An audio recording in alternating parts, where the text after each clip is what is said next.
नमस्कार। Prayer centre church channel में आपका स्वागत है। मैं पास्टर प्रदीप कुमार शर्मा आज आपके साथ प्रभु यीशु मसीह के वचनों को बांटने वाला हूँ। आज का जो विषय है वो है एक बुद्धिमान मनुष्य कैसा होता है और एक मूर्ख मनुष्य कैसा होता है।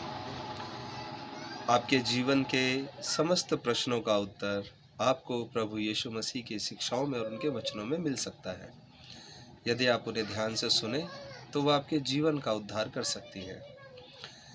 आइए हम परमेश्वर के वचन की ओर आज चलें और आज का ये अध्याय है मत्ती रचित सुसमाचार अध्याय 7 और वचन 24 से आगे। यहाँ पर प्रभु यीशु मसीह ने एक बुद्धिमान मनुष्य का रूप और एक मूर्ख मनुष्य के काम, इन दोनों ही का वर्णन कुछ इस प्रकार किया है।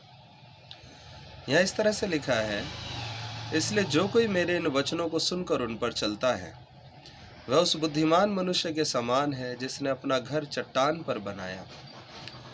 यहाँ पर प्रभु यीशु मसीह एक उदाहरण देते हैं कि एक बुद्धिमान मनुष्य कैसा होता है। बुद्धिमान मनुष्य वो होता है जो अपना घर यदि बना रहा है, उसके घर बनाने का प्रक्रिया कैसे शुरू होती है।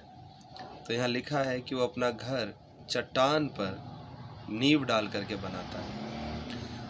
इसका मतलब है कि वो अपना घर बहुत मजबूत आधार दे करके बना रहा है।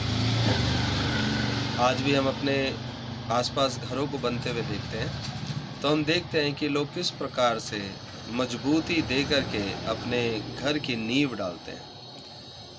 प्रभु यीशु मसीह बताते हैं कि इसी प्रकार वो मनुष्य है जो यीशु के वचनों को सुनता है और सुन करके उन पर चलता है। यीशु मसीह के वचनों को सुनना समस्त बात नहीं है, ये पूरी बात नहीं है। यीशु मसीह के वचनों को सुन करके उन वचनों को मानना और उन पर चलना, ये बहुत ज़रूरी काम है। ऐसा व्यक्ति जो उनके वचनों को सुन करके मानता है वो उस बुद्धिमान मनुष्य के समतुल्य है जो अपना घर बना रहा है और उसने अपने घर की नींव चट्टान पर डाली। ऐसा क्यों किया उसने अपने घर की नींव इतनी मजबूत क्यों डाली? क्योंकि वो आने वाले दिनों में संकटों को जानता है कि किस प्रकार के संकट उसके घर के ऊपर आ सकते हैं। वचन 25 में लिखा है, और मेंह बरसा, बाढ़ें आई, आंधियां चली और उस घर से टकराई, फिर भी वह नहीं गिरा क्योंकि उसकी नींव चट्टान पर डाली गई थी। तो प्रभु यीशु मसीह की शिक्षाएं चट्टान के समान हैं और जब आप उनके ऊपर चल करके अपने जीवन को तैयार करते हैं तो आप अपने आत्मिक घर को बना रहे हैं और एक मजबूत घर आप बना रहे हैं। फिर मेह रूपी, बारिश के रूपी मुसीबतें हों, बाढ़ के समान तकलीफ़ें आ जाएं या आंधियां चले, हालात पलट जाएं, लेकिन आपका घर, आपका जीवन बिखरेगा नहीं, गिरेगा नहीं, क्योंकि उसे आपने यीशु के वचन पर चल करके बनाया है। फिर प्रभु यीशु आगे बताते हैं, परंतु जो कोई मेरे इन वचनों को सुनता है और उनका पालन नहीं करता। अब ये दूसरा पहलू है। यीशु के वचन सब लोग सुन रहे हैं, टीवी के माध्यम से, मीडिया चैनल और मोबाइल के माध्यम से, इंटरनेट के माध्यम से बहुत तरीके से लोग प्रभु यीशु के वचनों को सुन रहे हैं। लेकिन क्या वो उन वचनों का पालन कर रहे हैं, उन वचनों को मान रहे हैं, उनके ऊपर विश्वास कर रहे हैं?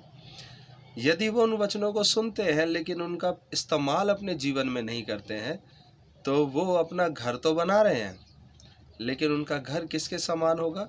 लिखा है, वो उस मूर्ख के समान है जिसने अपना घर रेत पर या बालू पर बनाया।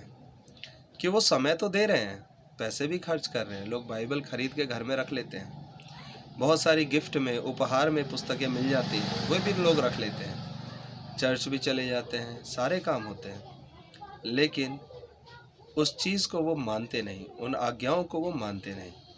तो वो उस मूर्ख के समान होंगे जिसने पैसा तो खर्च किया, सुंदर सुंदर चीज़ें अपने घर में लगाई, लेकिन जो सबसे महत्वपूर्ण बात है वो बात है उस घर की नींव। उसने वो नींव रेत के ऊपर डाल दी। रेत का कोई स्थायी ठिकाना नहीं है।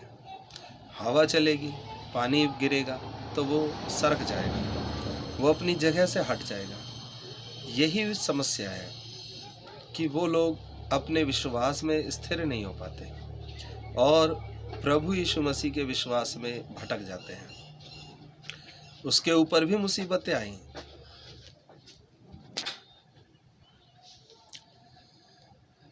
उस घर के ऊपर मेह बरसा, बाढ़ें आई, आंधियां चली।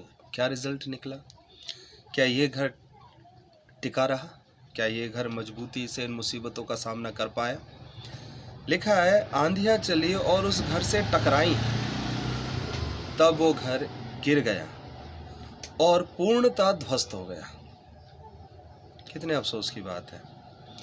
उस घर के ऊपर 1 मंजिल 2 मंजिल ना जाने कितना कुछ उसने लगाया होगा, सुंदर चौखटें लगाई होंगी, झूमर लगाए होंगे, बहुत कुछ किया होगा, परंतु रिजल्ट क्या निकलता है? रिजल्ट निकलता है कि जब मुसीबत उस घर के ऊपर टकराई तो वो घर ही ढह गया। यह हमारे जीवन का, यह हमारे जिंदगियों का एक तस्वीर हो सकती है। यदि हमने परमेश्वर के वचन की गहराई को नहीं समझा, उसके ऊपर उसका पालन करने की शुरुआत नहीं करी, तो एक दिन यह हो सकता है कि जब आपके ऊपर मुसीबत आएगी तो आपका व्यक्तित्व, आपका चरित्र, आपका जीवन पूरी तरह से बिखर जाएगा। आप परमेश्वर की राह छोड़ करके शैतान की राह पर भी जा सकते हैं। प्रभु यीशु मसीह ने इन बातों को जब सिखाया तो इसका एक ही उद्देश्य था कि लोग उसकी सुन करके माने। इससे किसका भला होगा? जो व्यक्ति उन बातों को मानता है उसका खुद का ही जीवन अच्छा होगा। परमेश्वर इस वचन के द्वारा आपको आशीषें देगा। मुझे पूर्ण विश्वास है कि प्रभु आपके आत्मा के अंदर बातचीत कर रहे हैं। आपको परमेश्वर आशीष दे। मेरी इस सेवा को आप पसंद करते हैं तो हमारे इस चैनल को लाइक करें, सब्सक्राइब करें और आगे भी शेयर करें। आपको धन्यवाद।